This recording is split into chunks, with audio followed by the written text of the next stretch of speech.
So last time we left you with a couple questions to consider, specifically that you're given two functions and to determine whether or not they were one-to-one functions. Well, in the case of the first, hopefully what you did was you considered, well, if it's one-to-one, this also means that it's going to pass the horizontal line test. So let's take a look at the graph. And if you looked at the graph of the first one, you'd get an inverted parabola with a y-intercept of 4. And this parabola would not pass the horizontal line test, so this is not one-to-one. For this second one, if you were to graph this, you'd see you've got a third-degree polynomial or a cubic function. And this particular one will, in fact, pass the horizontal line test. There's no way you could draw a horizontal line that would intersect the curve in more than one spot. So this is a one-to-one function. So hopefully that didn't give you too much trouble.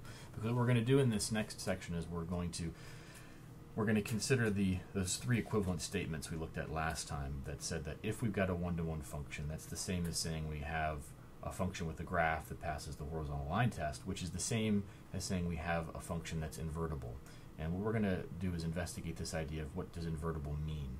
And we're going to start by considering what is meant by an inverse operation. So we're going to look at these two operations that were given on x and consider what would be the inverse or the reverse process of these. So the first one asks, well, what's the inverse of adding 4 to x?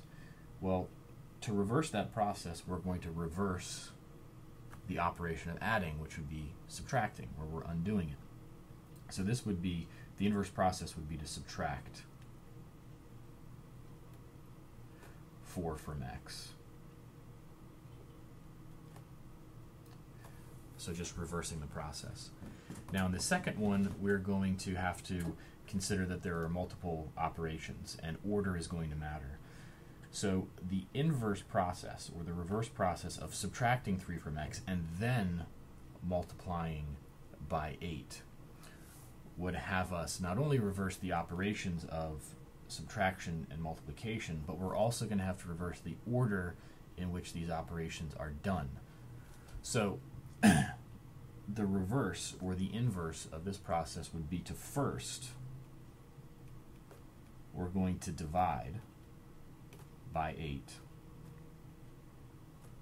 Then we're going to add 3. So we reverse the operation and the order, and this is definitely something that's worth noting here. So note that both the operation, so the operations meaning in this case subtraction and multiplication, and the order are reversed.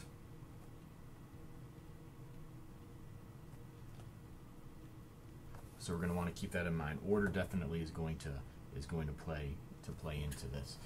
Now, in this particular case, if we were to look at the notation of this, if we were to write this second one, we'll focus on just the second one.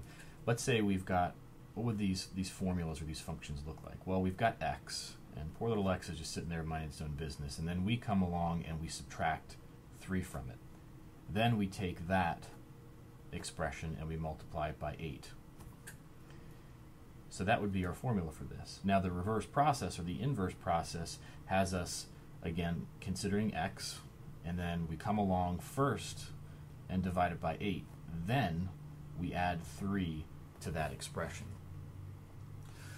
So what we see in this case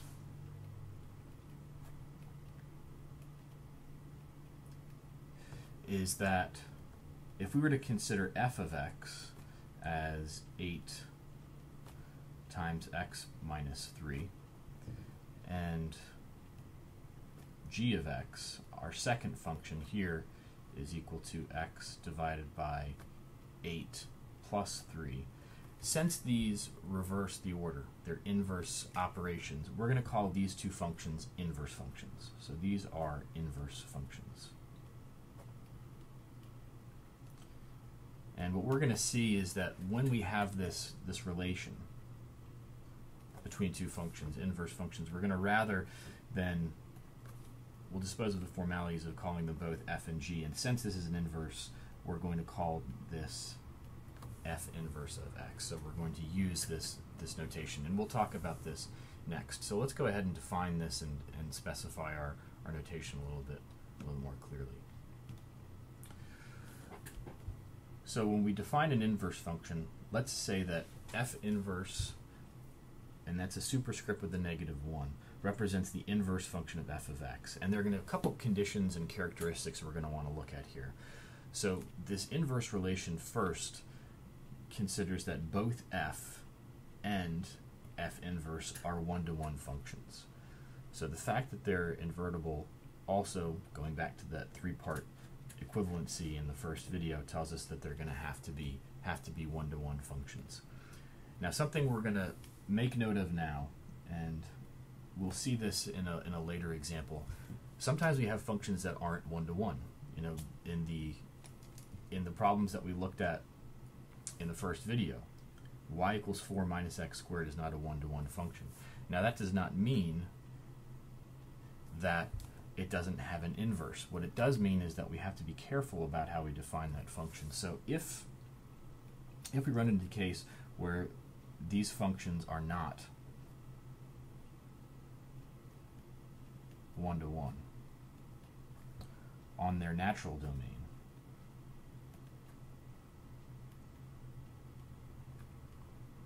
meaning the domain we would normally associate with a given function, what we may need to do is restrict these domains. So we may need to restrict the domain to make it one-to-one.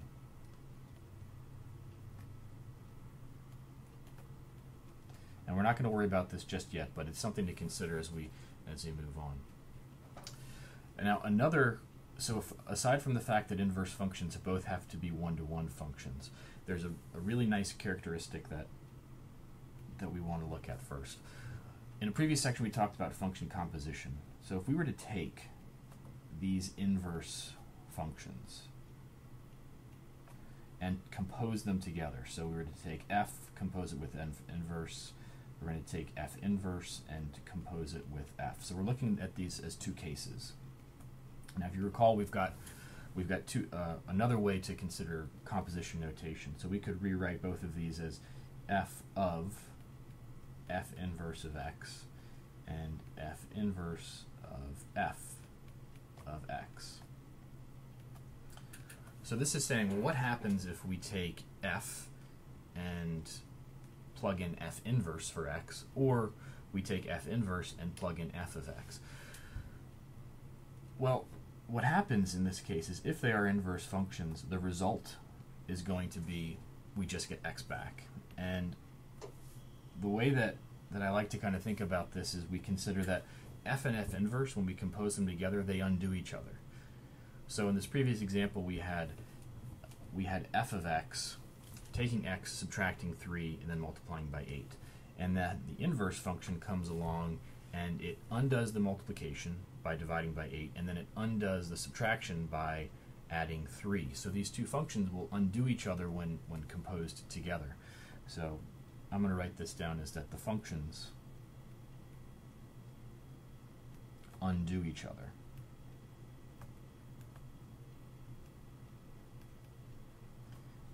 And this is going to be really, really helpful for us when we start to use inverse functions to help us solve equations. We do it already, whether we're realizing it or not. The square root function, the squaring function, we use them to solve equations because they undo each other, so we can solve x. Okay, so two characteristics of inverse functions: that they have to be one-to-one, and then we have this property where their compositions undo each other. So let's take a look at an example to see how this would work. If, let's say we want to go back and we're still not convinced about that example with f and g before, we want to use this definition of an inverse function to show that these two functions are in fact inverses. We got a pretty good idea that they are, but let's see if we can double check. So here's the process we go through to check that two functions are actually inverses of each other. The first step is to ask, are they both one-to-one? So we've got to fall back on our ability to recognize one-to-one functions. In this case, we look at these two, and both of these functions are linear functions. And a straight line, a linear function, would definitely pass the horizontal line test. So we can conclude, since both f and g are linear functions, that yes, because both are linear functions. And the fact that they're linear functions tells us that they pass the horizontal line test. Okay, so we've got that out of the way. And next, let's consider the second part of our definition, which tells us that their compositions are going to undo each other. So let's check and see if that's the case. So let's check that the two functions undo each other.